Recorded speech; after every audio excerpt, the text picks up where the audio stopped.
नमस्कार दोस्तों, मैं हूं राजेंद्र दत्त और आप देख रहे हैं अर्थ प्रकाश टीवी। दोस्तों, केंद्र सरकार, भारतीय जनता पार्टी और आरएसएस, इन दोनों के बीच लग रहा है कि पिछले कुछ समय से कुछ ठीक नहीं चल रहा है। आरएसएस पिछले लंबे समय से मैराथन मीटिंग्स कर रहा है, जहां भारतीय जनता पार्टी का शीर्ष नेतृत्व है वो कहीं ना कहीं चिंता में है। इसी पर चर्चा करने के लिए मेरे साथ है डॉक्टर स्वास्तिक शर्मा, जो अर्थ प्रकाश के चीफ रिपोर्टर हैं। इसके अलावा वो पॉलिटिकल एनालाइजर भी हैं और केंद्र की राजनीति और आरएसएस पर बड़ी करीबी से वो नजर बनाए रखते हैं। डॉक्टर साहब, सबसे पहले आपका स्वागत है हमारे स्टूडियो में। नमस्कार राजेंद्र जी। नमस्कार जी। डॉक्टर साहब, बीजेपी और आरएसएस में सब कुछ ठीक नजर नहीं आ रहा है। आरएसएस की बड़ी लगातार मैराथन मीटिंग्स हो रही हैं। अभी जो आरएसएस की मीटिंग जो आज से शुरू हुई है, ये 3 दिन की मीटिंग रहेगी। लगभग 1500 के करीब जो डेलीगेट्स रहेंगे आरएसएस और संघ के, वो उसमें पार्टिसिपेट कर रहे हैं। तो ये जो मीटिंग है, इस मीटिंग में क्या हो सकता है? देखिए राजेंद्र जी, मैं अक्सर कहता हूं कि भारतीय जनता पार्टी में अगर रहना है तो बीजेपी का इतिहास जानना बहुत जरूरी है। और आरएसएस की जो मीटिंग हो रही है, यानी आने वाले 72 घंटे, यानी 21, 22, 23 को बेंगलोर में 1500 डेलीगेट आरएसएस की मीटिंग में आ रहे हैं जी। और आने वाले 72 घंटे जो हैं वो हिंदुस्तान की राजनीति में बहुत बड़ी, एक हम कहते हैं, मायने रखते हैं। इन्हीं 72 घंटों में मोदी जी और अमित शाह, क्या उथल पुथल हो सकती है कुछ? मैं बताता हूं जी। मोदी जी और अमित शाह जी का भविष्य तय होगा इन्हीं 72 घंटों में। राष्ट्रीय अध्यक्ष पर जो हमने नाम पिछली बार सुझाए थे आपको, तो उस पर भी चर्चा हो नहीं सकती, होगी इसके ऊपर। अच्छा। हाँ जी। अच्छा, तो क्या लगता है, जैसे आप कह रहे हैं कि मोदी जी और अमित शाह के भविष्य पर फैसला हो सकता है, क्या उनका भविष्य खतरे में है? क्या हो सकता है? देखिए, मैं बताता हूं। मैं इस बात जो आपने प्रश्न किया है, तो इसकी डेप्थ में जाना पड़ेगा हमें। क्योंकि मैं आज एक बात क्लियर कर देना चाहता हूं कि हम यहां पर बैठकर एनालाइज कर रहे हैं। हाँ, बट ऑब्वियस बात है, व्यक्ति विशेष के से हमारा कोई मतलब नहीं है, लेकिन हम वो बात एनालाइज करेंगे जो परिस्थितियां हैं जी। और जो परिस्थितियां इन लोगों के द्वारा ही, बीजेपी के नेताओं के द्वारा ही क्रिएट की गई हैं और आरएसएस आज उस पर चिंतन कर रहा है, उसके ऊपर हम एनालाइज कर रहे हैं, किसी व्यक्ति विशेष पर नहीं कर रहे हैं। बिल्कुल ठीक है। मैं अपने दर्शकों को बता दूं कि हमारा जो ये कार्यक्रम है, ये किसी व्यक्ति विशेष के लिए नहीं है, ये एक तरह से एनालाइज है। हम लोग, क्योंकि डॉक्टर साहब जो हैं, ये केंद्र की राजनीति पर, आरएसएस पर बड़ी करीबी से नजर बनाए रखते हैं, जैसा कि मैंने आपको पहले भी बताया। तो जो इनको नजर आ रहा है, जो पूर्वानुमान लगाया जा सकता है, उसी पर हम लोग चर्चा कर रहे हैं। जी डॉक्टर साहब। हाँ जी, जैसे मैंने आपको पिछली बार बताया था कि योगी आदित्यनाथ जी का नाम आया था, तो योगी आदित्यनाथ जी के नाम के होने में बहुत ज्यादा उथल पुथल हो गई। और सुनने में सूत्रों से भी पता चला कि अमित शाह जी ने अपने रिप्रेजेंटेटिव भेजे थे वहां पर, तो वो नाम तो हमने डिस्कशन कर चुके हैं ऑलरेडी। हाँ, उस चीज पे। हाँ, लेकिन अब मैं आपको ये बताता हूं कि ये जो परिस्थितियां क्रिएट हुई हैं, आप ये खुद देखना कि 2019 में चुनाव थे, 19 से लेकर जो अब रिसेंट चुनाव, उसके बीच में क्रिएट हुई है। तो उसका कारण मैं बताता हूं। भारतीय जनता पार्टी के बारे में आपको बताता हूं। भारतीय जनता पार्टी पूर्ण रूप से आइडियोलॉजी आरएसएस संघ की बिल्कुल ऊपर चल रहे हैं। और ये भारतीय जनता पार्टी और अब की जो भारतीय जनता पार्टी में बहुत फर्क हो गया। देखिए, अडवाणी जी, मुरली जोशी जी, वाजपेयी जी, उस समय परिस्थिति अलग थी। और मैं बताता हूं, उस समय जो राष्ट्रीय अध्यक्ष होते थे, वो एक डेकोरम बना के रखते थे। मैं आपको जो बात कह रहा हूं उसका प्रूफ भी बताऊंगा। ऐसे नहीं कहते हमने कह दी बात। मैंने राजनाथ जी जो राष्ट्रीय अध्यक्ष थे जी, उनकी वीडियो देखी है, उनका बयान है। वो कह रहे थे कि एक बार जो एमपी के इलेक्शन थे, उस समय उनका लड़का पंकज है, उसको ये कहा, सभी ने कहा, यूपी वालों ने, कल्याण सिंह जी ने भी कहा था कि इसको टिकट दो एमपी की। राजनाथ जी कह रहे कि मेरी पत्नी भी लड़ाई करने लगी मुझसे कि आप राष्ट्रीय अध्यक्ष हो, आपका बेटा डिजर्व कर रहा है, उसको टिकट दो। राजनाथ जी कह रहे मैं, जब तक मैं राष्ट्रीय अध्यक्ष हूं, मैं अपनी कलम से अपने बेटे को टिकट नहीं दूंगा। ये वो बीजेपी और आज की बीजेपी में देखिए कितना फर्क है। वो लोग संघ को आइडियोलॉजी में, संघ में रहे, संघ से मेहनत की, जनसंघ से आए, फिर छन कर आए, छन कर आए ना। तो आज की बीजेपी देख ली इस तरह के, आप बताइए कि इस तरह की विचारधारा हो सकती है? नहीं, बिल्कुल ठीक है। तो मेरा ये सवाल था डॉक्टर साहब, अब बताइए, हाँ, इन जो हमने नाम डिस्कशन भी किए थे उनमें से मैं बताता हूं, अगर व्यक्तिगत तौर पर अगर मेरी जो राय ली जाए, जी जहां मैं सुझाव देते हूं, मैं ये कहूं राजनाथ जी एक ऐसे शख्स हैं जिन्होंने संघ और बीजेपी में एक ब्रिज का काम किया। बिल्कुल, इसमें कोई दो राय नहीं। राजनाथ जी के बीजेपी में रिलेशन उस तरीके से हैं और संघ में भी हैं। राजनाथ जी जो थे तो उस समय परिस्थिति अलग थी। अब मैं आपको बताता हूं, अब राजनाथ जी के साथ भी क्या हुआ, नो डाउट बैकफुट पे है कहीं ना। मैं बताता हूं ना क्या ये परिस्थिति क्यों आई। देखिए, नो डाउट नरेंद्र मोदी जी प्रधानमंत्री, उन्होंने खुद कहा कि बीजेपी मेरी मां है, और आजकल आरएसएस के प्रति जो बयान हुए हैं उनमें भी वो साबित हो रहा है कि वो कह रहे हैं कि मैं आरएसएस का कार्यकर्ता रहा हूं, ये उन्होंने कह रहे हैं। मोदी जी ने ये भी मानते हैं, संघ से हैं, बीजेपी को अपनी मां कह रहे हैं, और उनके टाइम पर धारा 370 हटी, राम जन्मभूमि का फैसला आया, जो बीजेपी के वो काम जो कोई कर नहीं सका था वो हुए। डॉक्टर साहब, मेरा सवाल ये है कि आपने कहा अमित शाह और मोदी जी के भविष्य पर कुछ फैसला हो सकता है। मैं बताता हूँ, मैं आपको बताता हूँ, आपके वहां पर आऊंगा मैं जी, लेकिन इस तरीके से आऊंगा कि हमारे दर्शकों को भी कि लय समझ आए, लय से आए।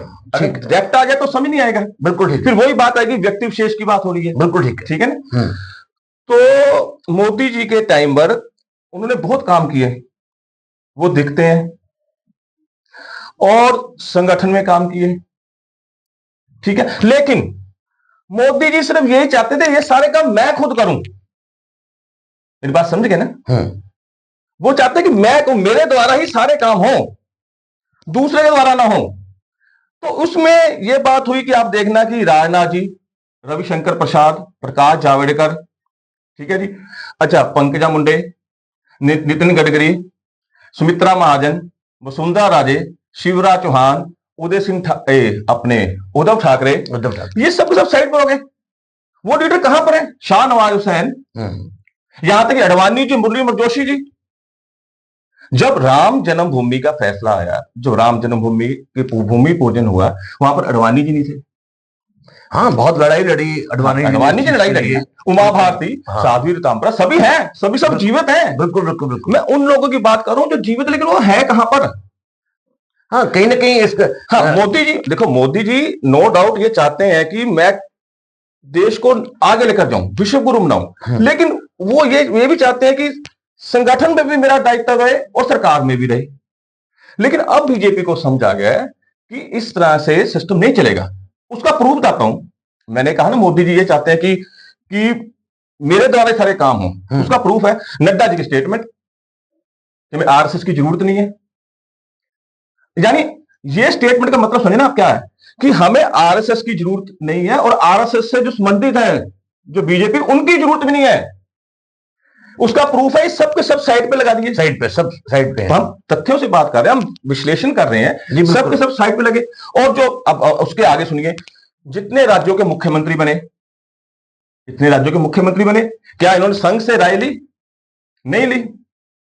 आप बताइए, नहीं ली ना। बिल्कुल ठीक है। जब मध्य प्रदेश का बना तो शिवराज चौहान जी को साइड पे किया, ठीक है। राजस्थान का हुआ तो उनको साइड पे किया, वसुंधरा राजे को साइड पे किया, ठीक है। बीच में अपने देवेंद्र फडणवीस को भी डाउन करके किया, एक नाथ शिंदे को। जब तो इससे पता क्या होता है, जो संगठन के पुराने लीडर हैं उनके मन में ना ये होता है कि अपने को असुरक्षित महसूस करते हैं। ये असुरक्षितता का जो माहौल है इन्हीं के द्वारा क्रिएट किया गया। और आज संघ ये, अच्छा उसके बाद सुनिए, अब सब जो मेन बात ये है कि नड्डा जी ने 75 साल वाला कर दिया। अब मैं बात कर रहा हूं आपको मैं कि संघ की जो मीटिंग होगी उसमें क्या क्या निकल कर आ सकता है, और उसके बाद जो 30 मार्च को मोदी जाएंगे वहां पर क्या क्या बातें हो सकती हैं। हाँ, इन्होंने फैसला लिया 75 साल के राजनीतिक कैरियर जो है वो, ये बात मैं आपको तथ्यों से बता रहा हूं। जी जी बिल्कुल बता रहे हैं, बाकी आगे क्या होगा तो परिस्थितियां तो बदलती रहती हैं, लेकिन मौजूदा स्थिति ये है। जो 75 साल का किया, नेचुरली है कि भारतीय जनता पार्टी की मीटिंग में हुआ होगा, जो फैसला होता है ऐसे ही होता है ना। बिल्कुल बिल्कुल बिल्कुल। तो उसमें इनको ये नहीं समझाया कि इस चक्रव्यूह में मोदी जी फंसेंगे कभी। हाँ बिल्कुल, उन्होंने फैसला ले लिया कि जो 75 साल वाले जो पुराने लोगों साइड पर कर देंगे हम। अब देखिए, अब पार्टी के लिए प्रॉब्लम क्या हो गई है कि 75 साल में मोदी जी को अगर साइड पे नहीं करते तो बाकी लीडर कहेंगे हमारा कसूर क्या था, बिल्कुल, तो हम हमारी टिकटें काटी आपने। अगर करते हैं तो फंसते, नहीं करते तो फंसते हैं। ये जंजाल के अंदर फंस चुके हैं ये। और जो मैंने आपको बताया, जो भारतीय जनता पार्टी है, जैसे मैंने आपको अभी अभी बताया था कि जो अब आरएसएस उसमें अवेयर हो गया, क्योंकि देखिए मैं बताता हूं कि आरएसएस का रिश्ता बीजेपी जनसंघ के साथ है, सरकार के साथ नहीं है। बिल्कुल ठीक है सर, गवर्नमेंट के साथ नहीं है। अब इस परिस्थिति में देखिए, एक बात होता है, दो चीजें हैं। जो गुजरात लॉबी ये चाहती है कि प्रधानमंत्री भी हमारा हो और संगठन में भी हमारा हो। इन दोनों में से एक चीज का त्याग करना पड़ेगा आज की डेट में, और ये मन मोदी जी बना चुके हैं, और ये मन हाई लेवल लीडर बना चुके हैं, आरएसएस भी बना चुकी है। और आरएसएस ज्यादातर मैं बताता हूं वो यही चाहेगी संगठन में हमारा इंसान राष्ट्रीय अध्यक्ष हो, उसमें जो प्रधानमंत्री वाले में है वो एज इट इज है। अब आप कहोगे कि सारा मीडिया कह रहे हैं। डॉक्टर साहब एक मिनट, आपने अभी एक बात कही कि जो भारतीय जनता पार्टी ने एक खुद ही अपने लिए कानून बनाया कि वो कानून नहीं, मैं उसको कह सकता भी वो अपने लिए नियम बना दिया उन्होंने कि 75 साल से ऊपर का जो व्यक्ति है वो राजनीति में एक्टिव नहीं रहेगा। तो क्या मोदी जी अपने ही एक्शन में खुद फंस जाएंगे? नहीं नहीं, अब मैं आपको ये वो बात बता रहा हूं जी, जिस बात से मोदी जी की प्रधानमंत्रीशिप बची रहेगी। अच्छा, वो बात पाऊंगा, वही एनालाइज है। उसमें नहीं, वो 75 साल वाला फार्मूला इन पे लागू नहीं होगा? नहीं, लागू होगा। अच्छा, लागू होगा, और प्रधानमंत्री पद से भी ये रहेंगे। अच्छा, अब आप तो पूछोगे कैसे? हाँ बिल्कुल, बताइए। वहां पर भी आऊंगा मैं, धीरे धीरे सब बातें अब करते क्लियर करेंगे बैठकर। उससे फिर इन्होंने क्या किया, अब गुजरात लॉबी को ये पता चल गया, मन बना लिया कि राष्ट्रीय अध्यक्ष हमारी मर्जी का नहीं होगा जैसे पहले। अब इस मीटिंग के बाद क्या होगा, मोदी जी के व्यक्तित्व में भी चेंज आएगा। जैसे अब वो रेडियो में कहते हैं मोदी मोदी मोदी, ये नहीं कहेंगे, अब वो ये कहेंगे भारतीय जनता पार्टी। पहले कहते थे ना कि मोदी को वोट दो, मेरे पास आएगी। जब से नरेंद्र मोदी जी आए हैं तब से भारतीय जनता पार्टी का तो नाम ही नहीं आता, मोदी मोदी। अब जब राष्ट्रीय अध्यक्ष आरएसएस का होगा, मोदी भाषणों में ये कहेंगे कि भारतीय जनता पार्टी को वोट दो। वो वर्चस्व आरएसएस तोड़ने में लगा हुआ है कि इनको। अब रही बात दूसरी, जो प्रधानमंत्री की है, सुनिए, प्रधानमंत्री में मोदी जी काम ठीक कर रहे हैं, देखो जो ठीक है, लेकिन उनमें यह है कि मैं ही मेरा नाम हो बाकी, लेकिन काम तो ठीक कर रहे हैं ना, काम बिल्कुल ठीक कर रहे हैं। ठीक। अब मोदी जी उसमें ये कहेंगे, जो सभी बैठेंगे, देखिए मैं कह रहा हूं, वो कहेंगे प्रधानमंत्रीशिप उनकी हिलेगी नहीं। अच्छा, संघ को नाराजगी है जो बीजेपी के पुराने लोगों को घर में कर दिया, और बीजेपी के राष्ट्रीय अध्यक्ष ने यह कहा संघ को सरकार से दिक्कत नहीं है, बता रहा हूं। उसमें जब ये बात चलेगी कि मोदी जी 75 साल वाला जो रूल है कि आप अब जाइए विदाई करिए, मोदी जी ये कहेंगे कि 75 साल वाला रूल टिकट देने के लिए है, इलेक्शन लड़ने के लिए। इलेक्शन लड़ने के लिए मैं जो टिकट मुझे मिली थी वो 75 साल से कम उम्र का था, लेकिन ये जो टर्न ओवर पूरा करना पड़ेगा ना मुझे, जो नेक्स्ट आएगा 2029 में, उस समय इनके टिकट को भविष्य में हो सकता है। उस समय मोदी जी देखिए, उसके लिए भी सुनो क्या है, यहां पर सब बताता हूं। उस समय प्रधानमंत्रीशिप होगी, सेफ होगी इनकी, क्योंकि उन्होंने कहना कि मैं जो मुझे टिकट मिली थी, मैं बीजेपी के रिस्पेक्ट करता हूं, रूल को मान रहा हूं, सबके लिए है, अगर सभी की टिकट काटी तो मेरी टिकट काटी है, कोई दिक्कत नहीं। लेकिन जो मेरी टिकट मिली 75 साल का नहीं था मैं, लेकिन अब तो टिकट मिल गई है ना, अब तुम्हें टेन्योर पूरा करेंगे, टेन्योर तो पूरा करना पड़ेगा ना। ये बैरियर है 75 साल बाद टिकट लेने के लिए, ये चुनाव लड़ने के लिए है। हाँ, चुनाव लड़ने के लिए है, तो उसके चुनाव ये लड़ चुके हैं, तो अब आगे प्रधानमंत्रीशिप ठीक रहेगी। हाँ, जब 2029 की बात आएगी कि आपका उत्तराधिकारी किसको देंगे, उसमें ये बात उठेगी, उसमें ये बात हो सकता है, बताता हूं मैं। इसी दौरान राष्ट्रपति के चुनाव होंगे, उस समय संघ कह सकता है कि मोदी जी आप ये जब तक राष्ट्रपति के चुनाव नहीं है ना हो रहे, तब तक प्रधानमंत्री रहिए, आप हम राष्ट्रपति चुनाव के लिए नॉमिनेट कर देंगे, क्योंकि एक मोदी की जो वो पर्सनैलिटी है ना, उससे आप सेट एकदम नीचे नहीं गिर सकते ना, उसको जस्टिफाई भी करना पड़ेगा ना। इस तरीके से सिस्टम होगा जो या फ्यूचर के अंदर हो सकता है, भारतीय जनता पार्टी में इस तरीके हो सकता है। हाँ जी, आरएसएस जो है वो आक्रामक मोड पे आ गई है। हाँ जी, हालांकि मोदी जी ने कहा भी जो भारतीय जनता पार्टी है वो मेरी माँ है, वो संघ के प्रचारक भी रहे हैं, हाँ जी, आरएसएस से है, वो उनकी पृष्ठभूमि जो है आरएसएस से है। फिर ऐसी एकदम से क्या परिस्थितियां कि जैसे देखिए आपने कुछ चीजें बताई हैं कि कहीं ना कहीं उनकी महत्वाकांक्षा, हाँ, महत्वाकांक्षा रही है जी। महत्वाकांक्षा उनके लिए भारी पड़ रही है, ठीक है। और कहीं ना कहीं जो बीजेपी के राष्ट्रीय अध्यक्ष है उनका बयान कि हमें आरएसएस की जरूरत नहीं है, ये सब परिस्थितियां कहीं ना कहीं, लेकिन मोदी जी टारगेट पे क्यों है? मोदी जी टारगेट का मतलब क्या है? हमेशा कैप्टन ही होता है। जो पर्दे के पीछे कर रहे हैं, क्या परिस्थितियां हो सकती हैं अब? हाँ, परिस्थिति मैं आपको बताता हूं। जैसे मैंने कहा था कि राष्ट्रीय अध्यक्ष आरएसएस की मर्जी का बनेगा, ठीक है। सरकार में मोदी जी पूरी तरह से सुरक्षित हैं। इनके पास इनके पास ये है कि 75 साल वाला, 75 साल वाला जो है वो बीजेपी का ये है कि टिकट लेने के लिए है। हाँ बिल्कुल बिल्कुल, जो 75 साल से पहले टिकट ले चुके हैं उनको तो पूरा करना पड़ेगा ना, उनको आप कैसे रोक सकते हो? बिल्कुल ठीक है, उसमें मोदी सेफ है। अब फ्यूचर के अंदर, यानी इस मीटिंग में बीजेपी का राष्ट्रीय अध्यक्ष और फ्यूचर के उत्तराधिकारी के बारे में चर्चाएं होंगी होंगी। अब आपको बताता हूं, सबसे दिलचस्प बात बताता हूं आपको मैं। इन्होंने मुख्यमंत्री बने, बुला लिए, सभी साइड पर हो गए। अब इस कहानी के अंदर सबसे ज्यादा प्रॉब्लम पता किसको आएगी? मोदी जी भी ठीक रहेंगे, प्रधानमंत्री बन जाएंगे, रहेंगे as it is. Amit Shah ji भी ठीक रहेंगे, आरएसएस भी राष्ट्रीय अध्यक्ष बना लेगा। नड्डा साहब को नहीं, नड्डा साहब को बच गए। अच्छा, अब प्रॉब्लम आएगी जो बीजेपी में लीडर आए हैं। अच्छा, जो बाहर से आए हैं वो कैसे सर्वाइव करेंगे? आरएसएस की पृष्ठभूमि से नहीं है और ओहदे लेकर बैठे हैं। सबसे ज्यादा उन पर टारगेट किया जाएगा। उनको, मेरी बात समझिए, उनके लिए दिक्कतें होंगी। उनको पता ही नहीं, या तो उन्हें वो आइडियोलॉजी जो है वो अडॉप्ट करनी पड़ेगी। उस कंडीशन के अंदर जो बीजेपी के अंदर आए हैं, रिसेंटली आके मिनिस्टर बन गए हैं, इतनी बड़ी पोस्टों पर बैठे हैं, वो क्या करेंगे? वो तो लुट गए। वो कहेंगे मोदी जी आप भी शायद आरएसएस, हम लोग कुछ पता ही नहीं, हम कहां जाए। देखो, उनको या तो आइडियोलॉजी अडॉप्ट करना पड़ेगा। यार आने वाले वक्त में मैं आपको कह रहा हूं, बीजेपी में वो ही लीडर सर्वाइव करेगा जिसका कनेक्शन आरएसएस से भी होगा और बीजेपी से भी होगा। अगर किसी लीडर का कनेक्शन सिर्फ बीजेपी से है, वो ज्यादा देर सर्वाइव नहीं करेगा। ये इंडिकेशन हो चुकी है।